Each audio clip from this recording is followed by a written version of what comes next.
Today's episode is brought to you by the Daily Gardener Friday newsletter. You can sign up for the newsletter over at thedailygardener.org. Hi there, and welcome to The Daily Gardener, a podcast featuring garden history and literature. I'm your host, Jennifer Ebling, and today is February 25th.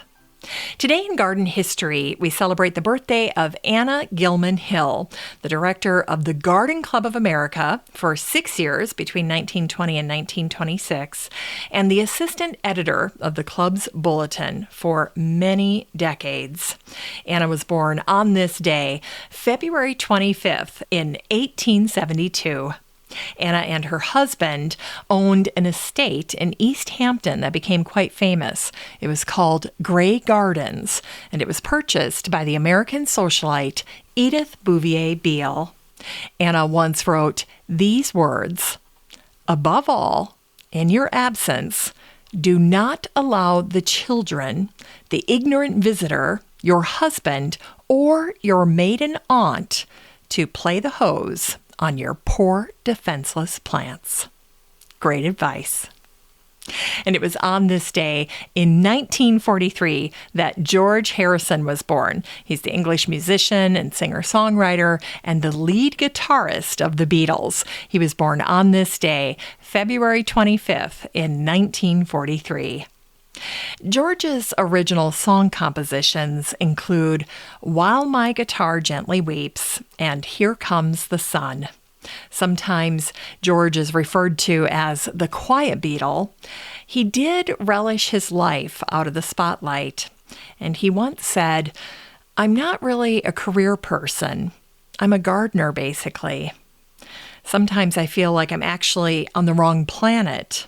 It's great when I'm in my garden, but the minute I go out the gate, I think, what the hell am I doing here?"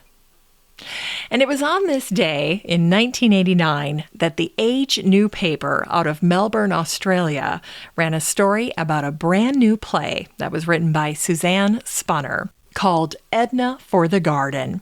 And as you might have guessed, the play was all about the charismatic Australian gardener, designer, conservationist, and writer Edna Walling.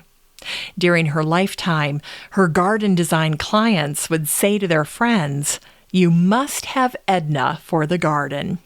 And that familiar saying is what inspired the name of the play, Edna for the Garden.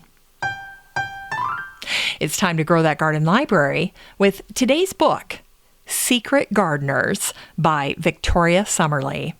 This book came out in late 2017, and the subtitle is Britain's Creatives Reveal Their Private Sanctuaries. This book features the private gardens, the secret gardens of some of Britain's most famous artists. In all, 25 gardens are featured in this drop-dead gorgeous book. You'll see the gardens of Andrew Lloyd Webber, Anish Kapoor, Jeremy Irons, Kath Kidston, Ozzy Osbourne, Sting, Julian Fellows, and Rupert Everett, just to name a few.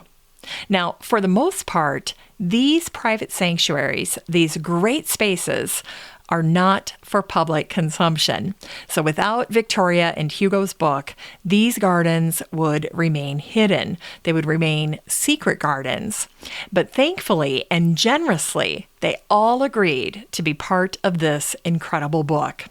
Now, in the introduction, Victoria reveals how she and Hugo have connected with these beautiful spaces. And Victoria and Hugo have done a couple of great books together. They wrote The Secret Gardens of the Cotswolds in 2015. And then in 2019, they wrote Great Gardens of London. And I have them both, and they're wonderful, wonderful books.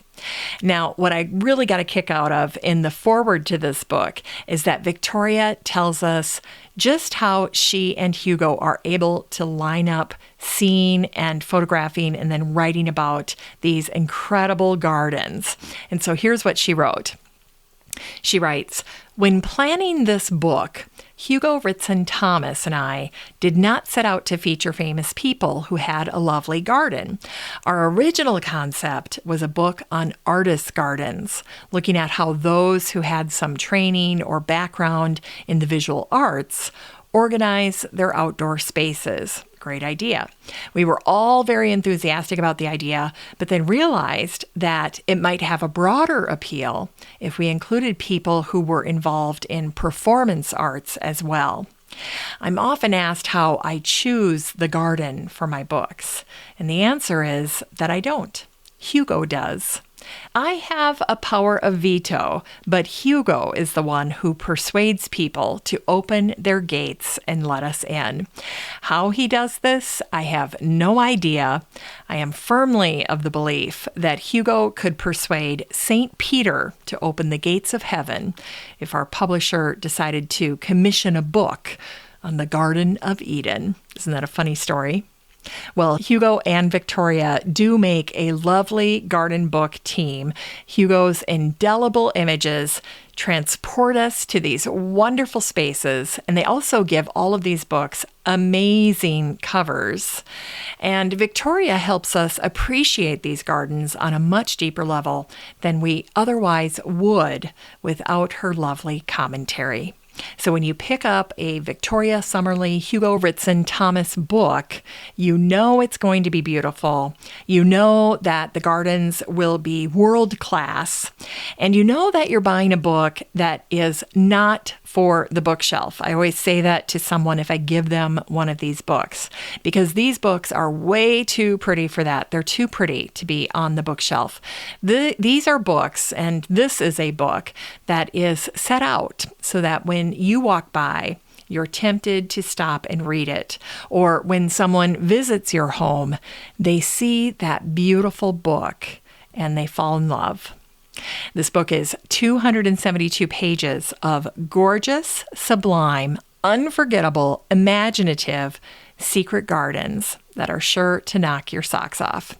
You can get a copy of Secret Gardeners by Victoria Summerlee and support the show using the Amazon link in today's show notes for around $30.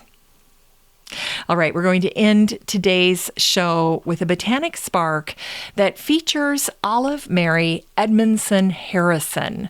She was born on this day, February 25th in 1881, and she was a British horticulturist. In 1898, Olive was the top student at Swanley Horticultural College, and she placed first on her exams with 285 points. By rights, she should have earned a spot at the RHS Garden in Chiswick, £5,000 and a scholarship, but Olive was born just a bit too early because the RHS declined to recognize Olive's accomplishment since they were still an all-male institution. Now, in looking at the test scores, and anyone can look up these test scores, you can see that women made up 10 of the top 25 test scores back in 1898.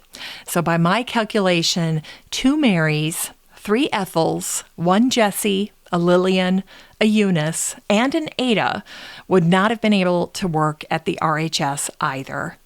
Olive's story was uncovered by a researcher at the RHS Lindley Library, and then it was picked up by the BBC, and that media attention led to a connection with Olive's descendants, and they confirmed that Olive had a lifelong love of gardening, and it was great to hear about. Well, you might be wondering what happened to Olive. After her exam, she did eventually find work as a gardener. In 1901, she ended up working for the Cadbury family. The Cadburys loved their gardens and Easter. But once Olive got married in 1904, she stayed home to raise her family. Olive died in Seattle. She'd gone to live near her daughter back in 1972. Well, that's it for today's show. Just remember that you have a standing invitation to join the free Facebook group for listeners of the show. The next time you're over at Facebook, just search for Daily Gardener Community, where you'd search for a friend and then request to join. And if you'd like more of The Daily Gardener, you can subscribe to the newsletter over at thedailygardener.org. And don't forget that you can also show your support for the show by using the Buy Me a Coffee link over at the website or in today's show notes. This is Jennifer Ebling. Thanks for listening to The Daily Gardener. And remember, for a happy, healthy life, garden every day.